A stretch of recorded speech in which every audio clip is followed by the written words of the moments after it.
ഞങ്ങളുടെ പ്രൊജക്റ്റിൽ നിന്ന് ഞങ്ങളുടെ മിഷൻ എടുത്തവർക്ക് മാത്രമാണ് ഞങ്ങൾ ഇതുവരെ ഉണ്ടായിരുന്ന ട്രെയിനിങ്. അപ്പം അവിടെ അതും ചാർജബിൾ ആണ്. പക്ഷെ അവിടെ ഒരു പ്രത്യേകത വെച്ചാൽ അത് ഞങ്ങൾ പുച്ചാക്കട് അതിനുവേണ്ടി അതാണ് ഞങ്ങൾ ഡിമോളിഷ് ചെയ്തു. ആ സെക്ഷനെ ഡിമോളിഷ് ചെയ്ത് ഇങ്ങോട്ട് ആക്കിയത്.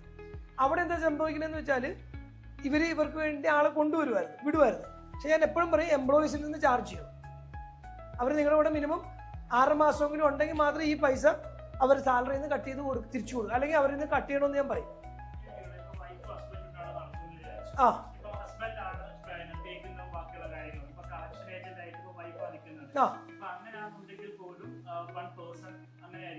രണ്ട് രീതിയിലുണ്ട്. നിങ്ങൾക്ക് പിന്നെ ഒരാൾക്കാണ് ഞങ്ങൾ ചാർജ് ചെയ്യുന്നത്. നിങ്ങളൊരാൾ പഠിച്ചിട്ട് അയാൾ നിങ്ങൾ പഠിപ്പിക്കാന്നുണ്ടെങ്കിൽ ഇറ്റ്സ് ഓക്കെ.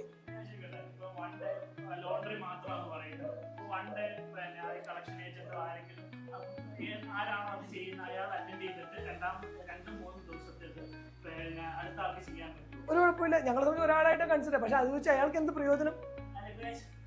ഒരു പ്രയോജനം കിട്ടില്ല.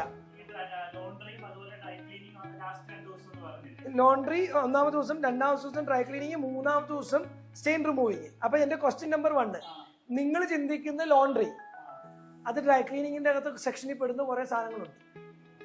അപ്പൊ നിങ്ങൾക്ക് ലോണ്ടറി എന്ന് പറയുന്നത് നിങ്ങൾ ഒറിജിനൽ ലോണ്ടറി കവർ ചെയ്ത് നിങ്ങളുടെ കോമൺ സെൻസിലുള്ള ഡ്രൈ ക്ലീനിങ് ഉണ്ടല്ലോ, 2ാമത്തെ ദിവസം ആക്ച്വലി അത് ലോണ്ടറിയിലാണോ എന്നുണ്ടെങ്കിൽ നിങ്ങൾ എന്ത് ചെയ്യും?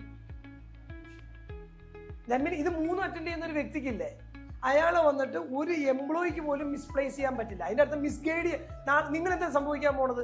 നിങ്ങളെല്ലാം പഠിച്ചു എന്ന്, അല്ലെങ്കിൽ നിങ്ങളുടെ നോളജിന് നിങ്ങൾ ഓപ്പോസിറ്റ് ഉള്ളവന് നിങ്ങൾ ശമ്പളം കൂട്ടിക്കൊടുക്കാൻ പോകണം. എന്തിനാ? ഒരു എംപ്ലോയി നിങ്ങൾ അക്വയർ ചെയ്യുന്നത് എന്താ? ഇതെല്ലാം നിങ്ങളുടെ നോളജാണ്.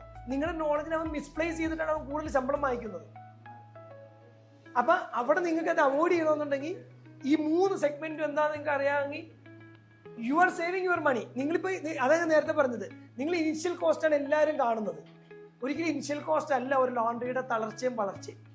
റണ്ണിങ് കോസ്റ്റും നിങ്ങൾ എടുക്കുന്ന റോങ് ഡിസിഷൻസും.